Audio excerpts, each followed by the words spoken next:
any reputable polling will show that if Burnham is not the candidate, Reform quite possibly win by 6 points. If Burnham is the candidate, Labour win by 4 points. That is a 10-point swing. The Labour Party has blocked Andy Burnham to stand in the Gorton and Denton by-election and make a return to Westminster. It's been reported in the Times that Sir Keir Starmer did personally vote against Burnham from being a candidate for the parliamentary constituency.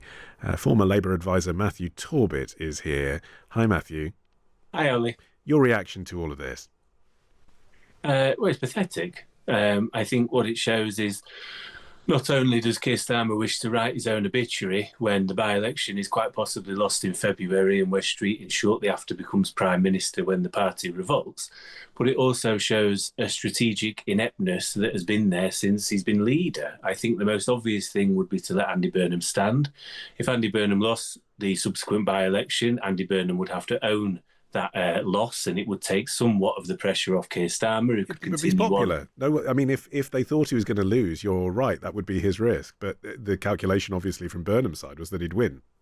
Of course it would. Any reputable polling will show that if Burnham is not the candidate, Reform quite possibly win by 6 points. If Burnham is the candidate, Labour win by 4 points. That is a 10-point swing, because people outside of Westminster rarely go to Manchester and therefore cannot understand why somebody somehow could win every ward in every constituency at the last mayoral election across Greater Manchester. That is Kim Jong-un levels of popularity, as Patrick Maguire pointed out on Times Radio in the week. Yeah.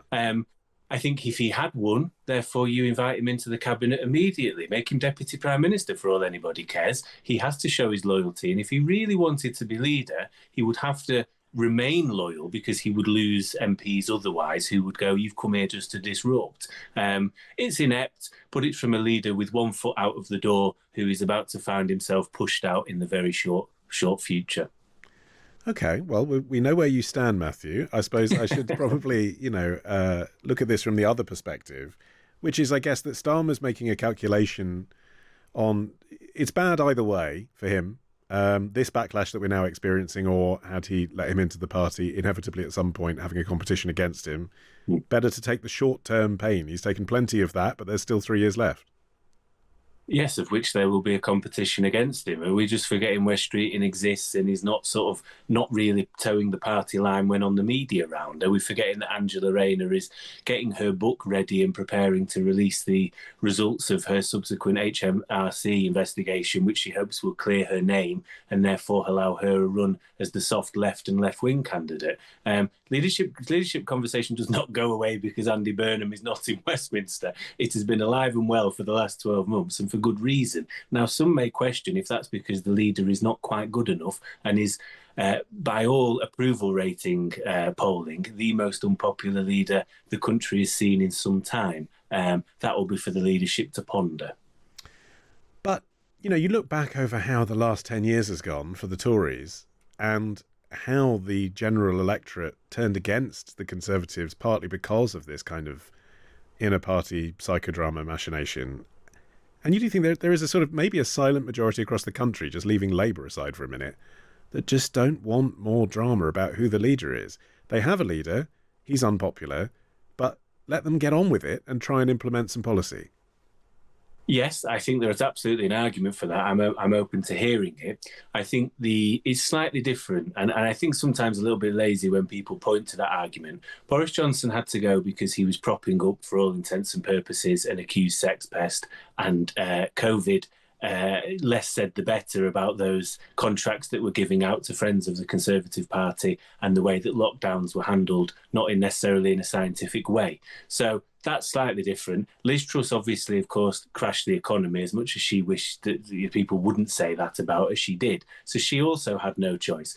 The way this is different is you've got a landslide majority, no real COVID risk hanging over you, have been left a bit of a bad hand, don't get me wrong, but have made all of the wrong decisions as far as the public are concerned. Therefore, are you the man to take us into the next general election when your judgment is so bad that you're either U-turning so much you might as well be on the magic roundabout, or that you are so out of touch you don't know what is the best for the people of this country? Both of those things concern me, either as a Labour member till about 10 minutes ago, Or if I was a Labour MP, is he the man that's going to save your seat? Is he the man that's going to change the country for the better? I would question all of those things as it currently stands. Did you just say you were a Labour member until 10 minutes ago? Oh, I resigned as soon as I heard about the blockage. I'd been very clear all week on the media, and people have framed this as me throwing my toys out of the pram. I argued about this with Jeremy Corbyn when I was working in Westminster, and the same thing happened under him. I was sick of people being imposed in seats that didn't really belong to them. And this is why we have such a poor qualified legislator in our parliament, because we constantly allow people's friends to be put in on factional basis. When it was Jeremy, it was who had the best trade union connections and who was closest to the leadership. With Keir Starmer, it is who is closest to the leadership or the advisors around them. We should be allowing the best candidate of people. I would say the same if Wes Streeting was the mayor of London.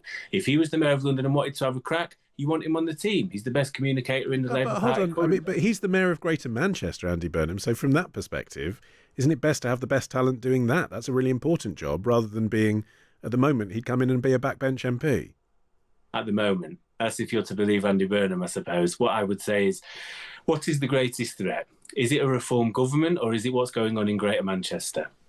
Even if reform won in Greater Manchester, does that change the country? It tells you that people are unpopular. And what you're also admitting by saying we're worried reform might win in Greater Manchester is that we're very unpopular at the moment. Now, where does that unpopularity stem from? That stems from those at the top of the table, whether they like it or not, because that's the part of collective government. So I don't see it as a useful way of spending my money or my time and energy when we have a government that's willing to change in the way that they impose candidates and just preserve power for a selected few people sat around the table. It's not worth my time, and I'd much rather spend my time continuing to try and end rough sleeping through other avenues.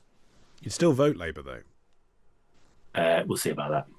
Let's assume that you would still vote Labour. Again, it's a calculation, isn't it, that Starmer had to make. Maybe people like you are still on board, but just not as passionate about it. Better that than risk a psychodrama falling out for years. That calculation is fine to be made. If I go off, and this is only anecdotal, the Labour WhatsApp groups I was in until a few moments before coming on air, both locally, nationally, cabinet ministers, and then my mates at home who are normal, who don't really do politics but watch the news. There's nobody I've seen speak favourably of this. Everybody thinks it's a bad decision. And what I've always said is you won't just lose people like me who are political geeks and interested in the inner machinations of the Labour Party and its democracy. You will lose the people that actually Andy Burnham is one of the only few that connects with, and that is normal people of this country.